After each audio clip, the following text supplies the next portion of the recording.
بشرا احمد کی تحریر۔ آئیڈیل۔ فراز بہت اچھا لڑکا ہے۔ عابدہ باجی کو وہ تمہارے لیے بہت پسند ہے اور بظاہر کوئی ایسی خامی بھی۔ مامی، آپ اتنے مزے کی کٹلس کیسے بنا لیتی ہیں؟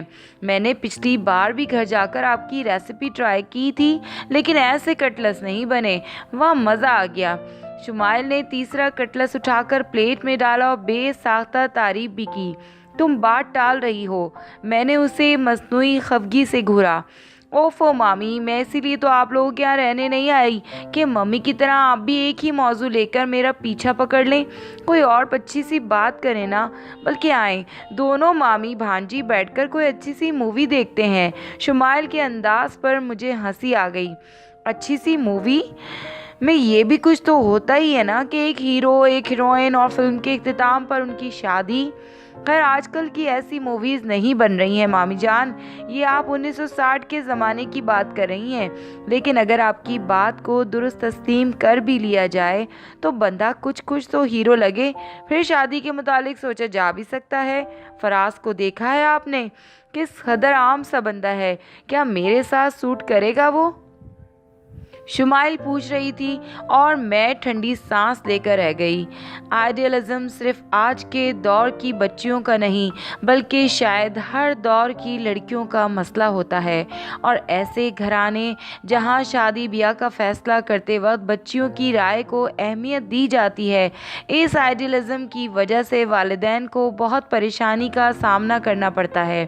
عابدہ باجی میری اکلوتی نند ہیں اور شمائل ان کی اکلوتی بیٹی۔ ہر ماں کی طرح عابدہ باجی کی بھی یہی خواہش تھی کہ مناسب عمر میں بیٹی کو اس کے گھر بار کا کر دیں۔ شمائل خوبصورتی کے مروجہ پیمانوں پر پوری اترتی تھی، سو چھوٹی عمر سے ہی اس کے لیے رشتے آنا شروع ہو گئے تھے۔ جب تک اس کی تعلیم کا سلسلہ مکمل نہیں ہو گیا، عابدہ باجی خود ہی سہولت سے رشتے والوں کو ٹالتی رہیں۔ پھر اکلوتی بیٹی کا رشتہ وہ پوری چھان پٹک کے بعد ہی کرنا چاہتی تھیں۔ کسی ایسے ویسے رشتے پر تو انہوں نے خود تو اور تک کرنے کی زحمت گوارا نہ کی تھی، لیکن شمائل کا تعلیمی سلسلہ مکمل ہونے کے بعد اس کے لیے جو بھی معقول رشتہ آیا، عابدہ باجی نے سنجیدگی سے اس پر غور و غوص کیا تھا۔ جب شمائل کی رائے لینے کا مرحلہ درپیش آتا تو شمائل ان رشتوں میں کوئی نہ کوئی مین میک نکال کر صاف انکار کر دیتی۔ کچھ ایسا تو عابدہ باجی نے تحمل سے کام لیا، لیکن اب ان کی برداشت کی حد ختم ہونے کو تھی۔ ویسے بھی آج کل شمائل کے لیے جو پروپوزل آیا تھا وہ عابدہ باجی کے خیال میں ہر لحاظ سے بہترین تھا۔ فراز عابدہ باجی کی خالہ زاد بہن کا بیٹا تھا۔ لڑکا میرا بھی دیکھا بھالا تھا، پڑھا لکھا، برسر روزگار، مختصر سا کنبہ، اور سب گھر والے انتہائی ملنسار اور وفادار۔ وہ لوگ بہت چاہت سے شمائل کا رشتہ مانگ رہے تھے۔ عابدہ باجی اور سبحان بھائی نے تو سوچ کر جواب دینے کے لیے رسمی سی مہلت مانگی تھی، مگر جب انہوں نے اپنی لاڈوں سے رائے لی تو وہ اس رشتے کو بھی خاطر میں نہ لائی۔ وجہ صرف اتنی سی تھی کہ فراز اس کے خوابوں کے شہزادے جیسا نہ تھا۔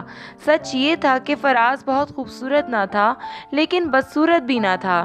وہ قابل قبول شکل و صورت اور درمیانے قد و قامت کا ایک سلجھا ہوا اور شریف النفس لڑکا تھا۔ عابدہ باجی ایسے اچھے رشتے کو ہاتھ سے جانے نہ دینا چاہ رہی تھیں۔ انہوں نے شمائل کو سمجھانے کی ذمہ داری ہمارے کندھوں پر ڈال کر اسے ہمارے پاس رہنے بھیج دیا تھا۔ شمائل عارفین کی لاڈلی بھانجی تھی تو مجھے بھی کچھ کم عزیز نہ تھی۔ 17 برس قبل جب میری شادی ہوئی تھی تو شمائل کوئی 5-6 برس کی بہت ہی پیاری سی بچی تھی۔ ان دنوں سبحان بھائی عابدہ باجی کے شوہر کی ملازمت یہیں اسی شہر میں تھی۔ عابدہ باجی کا گھر ہمارے گھر سے کچھ ہی فاصلے پر تھا۔ شمائل کی شامیں اپنی نانوں کے ہاں گزرتیں۔ وہ اپنی نانی اور ماموں